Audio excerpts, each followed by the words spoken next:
Attuvassery ശാസ്താവിലാസം NSS UP സ്കൂളിൽ health ക്ലബിന്റെ ആഭിമുഖ്യത്തിൽ ആരോഗ്യ ബോധവൽക്കരണ ക്ലാസും പൂർവ്വ അധ്യാപകൻ ശ്രീ R. ജയകുമാർ സാർ സംഭാവന നൽകിയ വാട്ടർ പ്യൂരിഫയറിന്റെ ഉദ്ഘാടനവും ബഹുമാനപ്പെട്ട Vettikkola block panchayat member Shri A. Aji നിർവഹിച്ചു. ആരോഗ്യ പരിരക്ഷയും ശുചിത്വ പരിപാലനവും വളരെയധികം വെല്ലുവിളികൾ നേരിട്ടുകൊണ്ടിരിക്കുന്ന സാഹചര്യത്തിലും കോവിഡിന് ശേഷം നിരവധിയായ പകർച്ചപ്പനികളും സാംക്രമിക രോഗങ്ങളും സമൂഹത്തിൽ ഏറിവരുന്ന പശ്ചാത്തലത്തിലും നമ്മുടെ ആരോഗ്യ പരിരക്ഷയും ശുചിത്വശീലങ്ങളും പുനഃക്രമീകരിക്കേണ്ടതിൻ്റെ ആവശ്യകത കുട്ടികളിലും രക്ഷകർത്താക്കളിലും എത്തിക്കുന്നതിനായിട്ടാണ് ഇത്തരത്തിൽ ഒരു ബോധവൽക്കരണ ക്ലാസ് സ്കൂൾ ഹെൽത്ത് ക്ലബിൻ്റെ നേതൃത്വത്തിൽ നടത്തിയത്.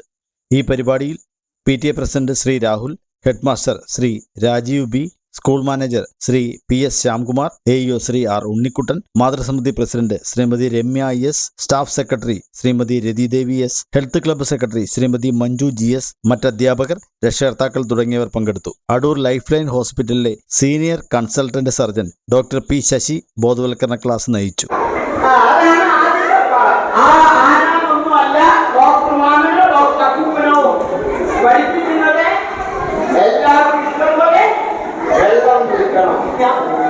അവർ ജീവൻ ഉറപ്പായും ഈ മണ്ഡലത്തിൽ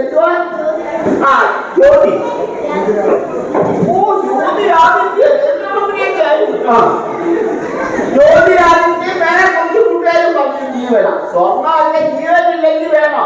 സ്വർണ്ണം നമുക്ക് വേണ്ട, ജീവൻ വേണം. ജീവൻ എന്ന് പറഞ്ഞാൽ ആരാ? നമ്മൾക്ക് എല്ലാവർക്കും ഏറ്റവും വിലപ്പെട്ടത് നമ്മൾ. സംശയമല്ലോ? നമുക്ക് എത്രയോ കുഞ്ഞുങ്ങൾക്ക് ചെവി കേട്ടൂടാ, കണ്ണ് കണ്ടൂടാ, മിണ്ടാൻ പറ്റത്തില്ല. പക്ഷെ ഇപ്പോഴത്തെ ഇത്രയും കുഞ്ഞുങ്ങൾക്ക് ഇതെല്ലാം ഇല്ലയോ? നിങ്ങളൊക്കെ നല്ല ഭാഗ്യമുള്ള. അപ്പൊ നമുക്ക് ഇത്രയും ഭാഗ്യമൊക്കെ കിട്ടിയത് നമ്മള് ഇനി ഇത്തിരി കൂടെ കഴിയുമ്പം ഇടിവെച്ച് പറയാമോ? പറഞ്ഞെന്ത് പറ്റും? ക്യാൻസർ വരും, നശിക്കും. കള്ളു കുടിക്കാൻ നടക്കാവോ? നമ്മുടെ അച്ഛന്മാര് കള്ളു കുടിച്ചാലും പറയണേ, എന്റെ പൊന്നച്ഛ കള്ളു കുടിക്കല്ലേ എന്ന് പറയണം. നമ്മളെ കൊണ്ട്